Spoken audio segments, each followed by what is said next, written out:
नमस्कार, मेरा नाम है अर्पित शुक्ला और आज इस वीडियो के माध्यम से हम एक जन्म कुंडली का विश्लेषण करेंगे। यह कुंडली मेरे पास कंसल्टेंसी के लिए आई हुई थी और इन्होंने कहा कि आप मेरी जन्म कुंडली का विश्लेषण वीडियो के माध्यम से करिए।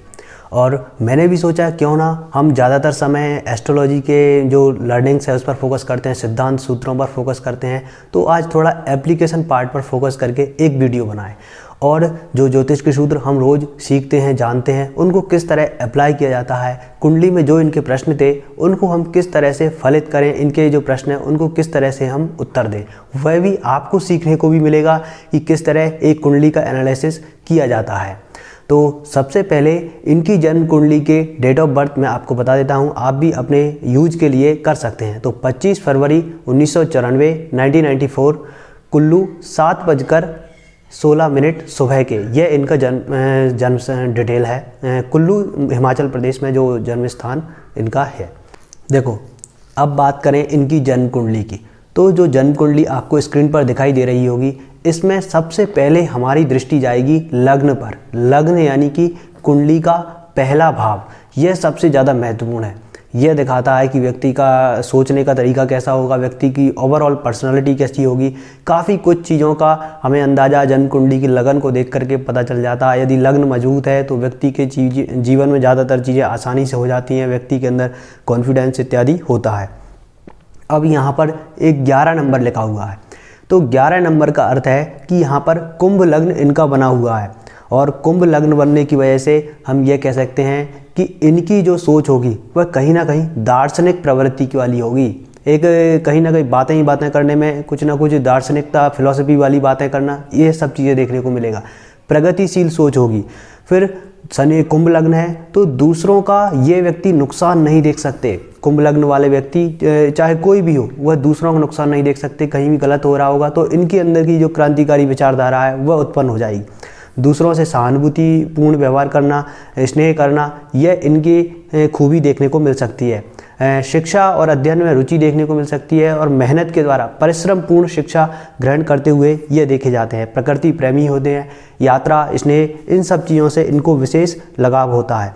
और यहाँ पर कुंभ लग्न है तो न्याय प्रिय, निष्पक्षता, शनि का प्रभाव है तो वो ज़रूर देखने को निश्चित रूप से मिलेगी।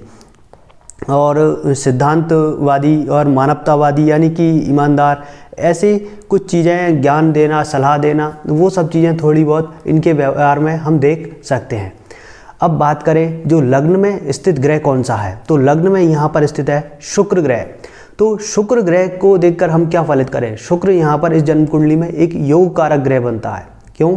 क्योंकि यह चौथे भाव और 9वें भाव का स्वामी ग्रह बन गया और लग्न में आकर के स्थित हो गया, तो योग कारक है। इस वजह से रचनात्मकता यानी कि क्रिएटिविटी को बढ़ा देगा। व्यक्ति की जो आर्ट्स है, म्यूजिक है, फैशन है, भोजन है और जितनी भी सुख सुविधा और महंगी और सुंदर वस्तुएं हैं उनमें विशेष रुचि इनको देखने को मिलेगी, क्योंकि लग्न हमारा व्यक्तित्व को निर्धारित करता है और शुक्र एक शुभ ग्रह है तो भाग्येश भी है, तो निश्चित रूप से आयु की वृद्धि करेगा और इच्छाओं की भी वृद्धि करने वाला हम कह सकते हैं।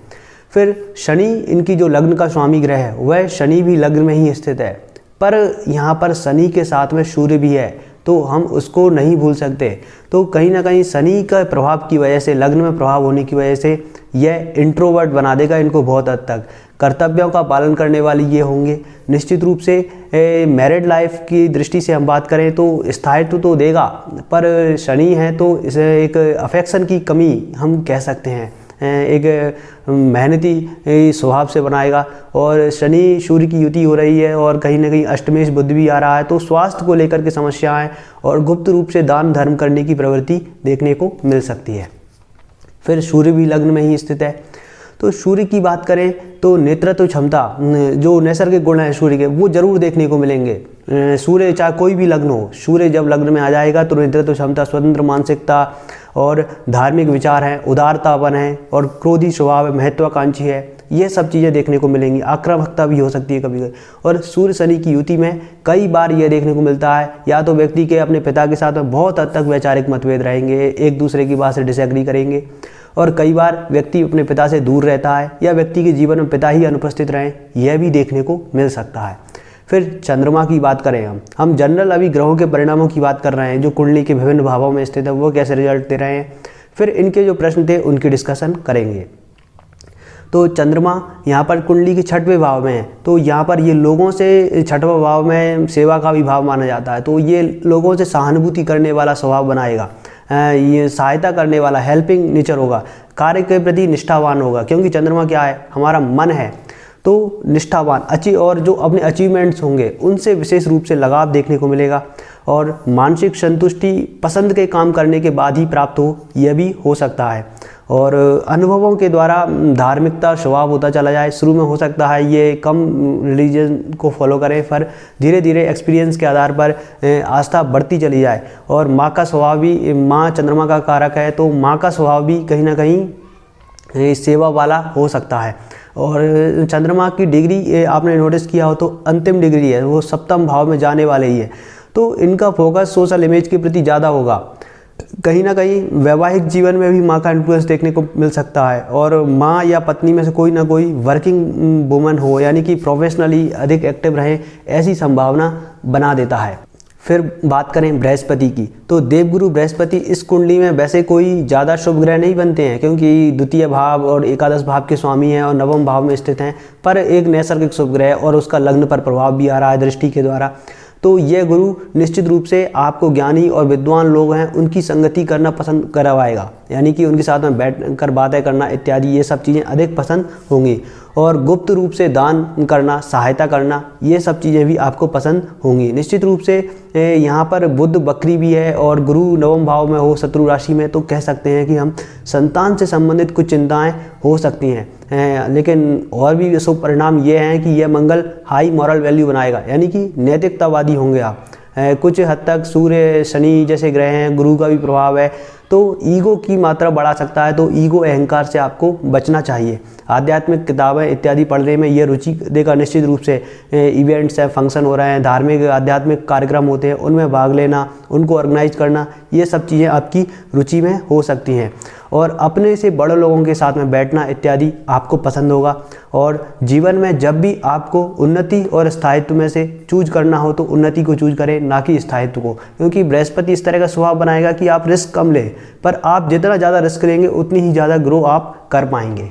अब बात करें आपके प्रश्नों की, तो आपका पहला प्रश्न था कि बार बार आपके प्रेम संबंध बनते हैं या फिर कहें एक तरफा प्रेम होता है और उनमें असफलता प्राप्त होती है, तो इसका कारण क्या है। तो देखो, जन्म कुंडली के हम 5th हाउस पर आएँ तो वहाँ पर 5वें भाव के जो स्वामी बनते हैं बुध, वह लग्न में स्थित हैं, यानी कि प्रेम का प्रभाव तो आपके ऊपर होगा, पर वह बुध बकरी है और मंगल की तरफ जा रहे हैं डिग्री वाइज, वक्री होकर के। और डिग्री वाइज दोनों मंगल और बुध की हम युति कह सकते हैं, भले ही दोनों अलग अलग भावों में हैं। तो यह डिग्री होने की वजह से ये प्रेम संबंधों में समस्या देगा, क्योंकि बुध और मंगल दोनों ही शत्रु ग्रह हैं, और 5वें भाव के स्वामी का प्रभाव होना प्रेम संबंधों की ओर तो इशारा करता है। और फिर आपका प्रश्न था कि प्रेम विवाह हो सकता है या नहीं। तो देखो, जन्म कुंडली से हम बात करें तो 5वें भाव का प्रभाव लग्न पर आ रहा है, और फिर चंद्र कुंडली से हम बात करें तो 5वें भाव के स्वामी जो मंगल बनते हैं वह 7वें भाव में एक्सॉल्टेड बैठे हुए हैं, साथ साथ में 5th हाउस में राहु भी है।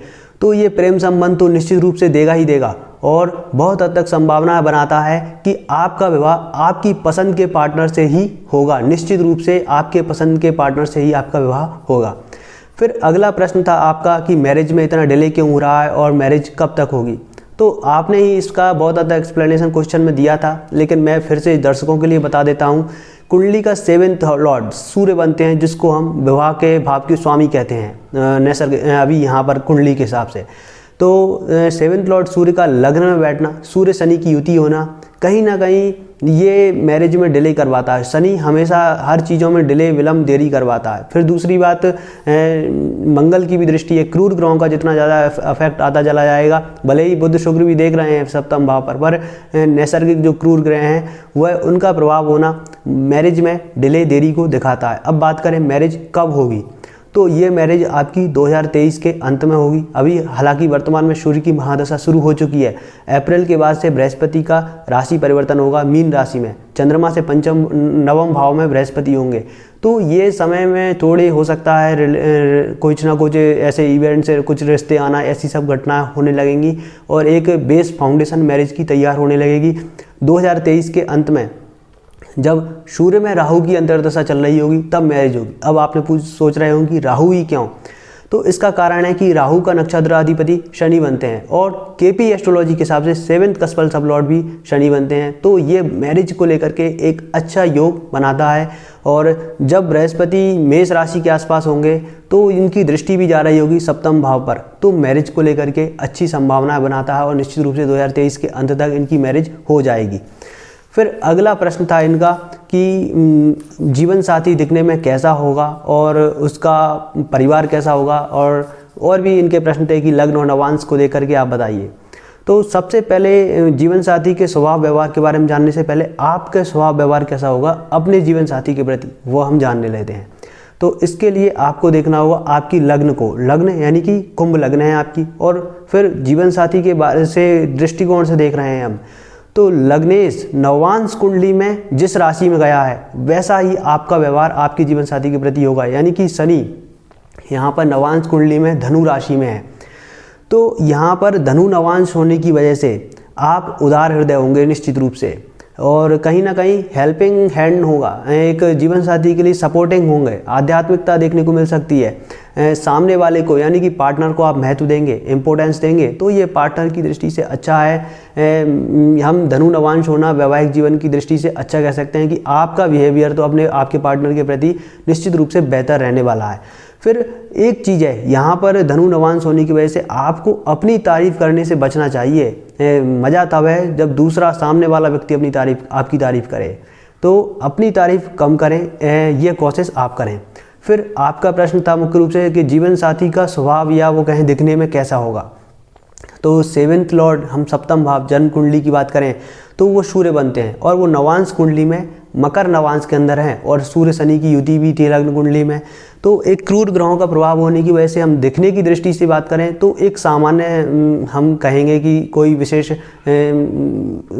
आकर्षण, या हम ये कहें कि विशेष रूप से वो जोड़ें कि उपमा जोड़ें, तो वो तो हम नहीं कह सकते, पर एक न्यूट्रल रूप में कहें तो सामान्य जीवन साथी दिखने में सामान्य होंगे, हार्ड वर्किंग होंगे, मकर नवांश है इसलिए मेहनती होंगे और प्रैक्टिकल सोच वाले होंगे और व्यवहारिक होंगे, और मेहनती होने की वजह से फाइनेंशियल स्टेटस भी अच्छा खासा होगा। लेकिन यहाँ पर शनि जैसे ग्रहों का प्रभाव है तो इमोशंस की थोड़ी हम कमी कह सकते हैं कि इमोशंस यहाँ पर कम हो सकते हैं, लैक ऑफ कम्युनिकेशन देखने को मिल सकता है। तो कम्युनिकेशन यानी कि संवाद को कभी भी कम ना करें, बातचीत हमेशा बनाए रखें जब भी मैरिड लाइफ को अच्छा बनाए रखने के लिए आपको। और बाकी 8th लॉर्ड वक्री है, लग्न पर प्रभाव है, तो जीवन साथी के जो परिवार होगा उसकी फैमिली का भी प्रभाव आपके ऊपर देखने को मिलेगा, और हम कह सकते हैं एक अच्छे परिवार से, निश्चित रूप से मजबूत समृद्ध परिवार से जीवन साथी होंगे। फिर आपका अगला प्रश्न था कि आप धनवान बनेंगे या नहीं, सफल व्यक्ति बनेंगे या नहीं, तो रोजगार इत्यादि कब सही समय रहेगा रोजगार इत्यादि की दृष्टि से। तो देखो अभी हम बात करें कि धनेश जो आपकी कुंडली में और लाभेश दोनों ही बृहस्पति बनते हैं, भाग्य स्थान में बैठे हुए हैं, निश्चित रूप से बढ़िया स्थिति है कि एक हम कह सकते हैं शत्रु राशि में है, तो भले ही कम अवसर अपॉर्चुनिटी मिले पर समय के साथ साथ में आप ग्रो कर जाएंगे, क्योंकि बृहस्पति की दृष्टि भी लग्न पर आ रही है और शुक्र जैसे ग्रह हैं तो जो कि डिजायर्स इत्यादि को बढ़ा रहे हैं, तो इच्छाएँ हैं तो कहीं ना कहीं इच्छाओं की पूर्ति जरूर हो जाएगी। फिर लग्न में क्रूर ग्रहों का बैठना, सूर्य शनि मंगल जैसे ग्रहों का प्रभाव आना, अष्टमेश बुध का आना जीवन में फ्रिक्शन को बढ़ा देगा, प्रेशर को बढ़ा देगा। यानी कि जो चीज़ें आप चाहते हैं वो जितना आप डिजर्व करते हैं वो आपको उस समय पर नहीं मिल पाएंगी जब आपकी आयु है, एज है, आप एक्सपेक्ट कर रहे हैं कि ये समृद्धि आ जाए, पैसा आ जाए जो दिखाने के लिए, शो अप करने के लिए, तो वहाँ पर कहीं ना कहीं थोड़ी समस्याएं मुझे कुंडली के अकॉर्डिंग देखने को मिलती हैं। जितना आप एक्सपेक्ट कर रहे हैं एक्सपेक्टेशन थोड़ा कम करें, निश्चित रूप से जो नीड्स हैं वो डिफरेंट निश्चित रूप से पूरी होती रहेंगी। पर एक कहीं ना कहीं थोड़ा लग्न पर क्रूर ग्रहों के प्रभाव होने की वजह से हम ये कह सकते हैं कि थोड़ा सफलता प्राप्ति में विलंब देरी देखने को आपको मिलेगी। और प्रोफेशन में आपने पूछा कि कार्य क्षेत्र में कब अच्छा समय आरंभ होगा, तो सूर्य में मंगल की अंतर्दशा ये टाइम पीरियड होगा जब आपका प्रोफेशन बेटर होने लगेगा। निश्चित रूप से 2023 से ये समय प्रारंभ हो रहा है, तो 2023 में आपको अच्छी अपॉर्चुनिटी अवसर प्राप्त होंगी और बहुत हद तक संभावना है कि आप जन्म स्थान से दूर या किसी एमएनसी या फिर मंगल से जुड़ी हुई फील्ड्स में आप बेटर कर पाएंगे, क्योंकि मंगल 10th लॉर्ड बन करके एग्जॉल्टेड हैं और कहीं ना कहीं उनका लग्न पर भी प्रभाव आ रहा है। तो करियर की दृष्टि से 2023 महत्वपूर्ण रहेगा शुरुआती समय में, और 2023 के एंडिंग में मैरिज को लेकर के इवेंट्स देखने को मिलेंगे। फिर आपका प्रश्न था केमद्रुम योग का क्या हो रहा है जन्म कुंडली। तो देखो, जन्म कुंडली में केमद्रुम योग तो बन रहा है कि चंद्रमा के आसपास कोई ग्रह नहीं है, पर केमद्रुम योग यहाँ पर कुछ हद तक भंग भी होता है, क्योंकि टेक्निकली हम बात करें तो मंगल की दृष्टि है, और डिग्री वाइज भी हम बात करें तो यहाँ पर शनि सूर्य है और वो बहुत हद तक इनकी दृष्टि भी आ रही है, यानी कि 2 ग्रह से ज़्यादा की दृष्टि आ जाती है चंद्रमा पर, तो यह योग कुछ हद तक भंग हो जाता है। पर पूर्ण रूप से हम ये कह सकते हैं यह योग तब भंग होगा जब आप कुछ अर्निंग करना शुरू कर देंगे। जैसे ही आप अर्निंग करना शुरू करेंगे तो ये दरिद्रता है, यानी कि पैसे की फाइनेंशियल कमी है, उसको कम करना कर देगा। और फिर जो नकारात्मक प्रभाव था कि इसका अकेलापन बैठना और पैसों की कमी देना, मानसिक रूप से थोड़ी परेशानी समस्याएं देना, तो वो सब चीज़ें धीरे धीरे दूर होने लगेंगी। फिर बात करें कि आपने पूछा था कि अष्टक वर्ग के हिसाब से भी कुछ चीज़ें बताइए मेरे बारे में। तो सबसे पहले 10th हाउस की हम बात करें तो वहाँ पर 33 पॉइंट थे, और धनु राशि में जो कि 11th हाउस में आती है वहाँ पर 41 पॉइंट्स हैं। तो ये एक अच्छा सिंबल है कि आप जितना मेहनत करेंगे, बस आपको मेहनत करना है, उसका आउटपुट आपको निश्चित रूप से मिल जाएगा। लग्न में कम पॉइंट होना स्वास्थ्य को समस्याओं को दिखाता है, धन भाव में कम पॉइंट होना ये कहीं ना कहीं थोड़े सेविंग्स को लेकर के इशूज देखने को मिल सकते हैं। और सिंह राशि जो कि 7th हाउस है वहाँ पर भी कम पॉइंट होना, ये मैरिड लाइफ को लेकर के थोड़ी परेशानी समस्याओं को हम देख सकते हैं। और आपका प्रश्न ये भी था कि मैरिड लाइफ कैसी होगी, तो सूर्य शनि की युति है, तो कुछ हद तक हम कह सकते हैं मैरिड लाइफ में फ्रिक्शन रहेगा, कुछ एक संतुष्टि वाला चीज़ें नहीं देखने को मिलेंगी। और ओवरऑल बात करें नवांश कुंडली में भी तो 7th हाउस पर शनि मंगल की आपस में दृष्टि संबंध बन रहा है, जो कि लड़ाई झगड़े, आर्ग्यूमेंट, वाद विवाद जैसी चीज़ों को दिखाता है, फ्रस्ट्रेशन को दिखाता है मैरिड लाइफ में। तो ये सब चीज़ें हैं। हालांकि बुध की प्रभाव भी है और गुरु शुक्र इत्यादि का भी प्रभाव आ रहा है सप्तमेश पर, सप्तम भाव के स्वामी बुध पर। तो ये कह सकते हैं कि मैरिड लाइफ में सपोर्ट करने वाले लोग भी आपको निश्चित रूप से मिल जाएंगे, जिनकी वजह से आपकी मैरिड लाइफ सस्टेन करेगी और मैरिड लाइफ अच्छी चल जाएगी। हम ये कह सकते हैं एवरेज रहने वाले हैं, क्योंकि कुछ चीज़ें हैं, योग हैं जो बिगाड़ने का काम कर रही हैं, तो कुछ बनाने का भी काम कर रही हैं। तो ओवरऑल देखें तो मैरिड लाइफ एवरेज रहने वाली है। तो यह तो था इनकी जन्म कुंडली का विश्लेषण और इनके प्रश्नों का उत्तर जो मैंने देने की कोशिश करी अपने एनालिसिस के अनुसार, अपने जो कि सूत्र हैं अपनी अल्पमति के अनुसार मैंने उनको फलित करने की कोशिश करी। उम्मीद करता हूँ मेरा ये वीडियो आपको अच्छा लगा होगा, और अच्छा लगा है तो आप चैनल को सब्सक्राइब कर सकते हैं। आप अपने बारे में जानना चाहते हैं तो मेरे से कंसल्टेशन ले सकते हैं, या फिर जो मेरा व्हाट्सएप नंबर है उस पर मुझे मैसेज कर सकते हैं। तो फिर मिलते हैं एक और वीडियो में, तब तक के लिए आप सभी का प्रेम पूर्वक धन्यवाद।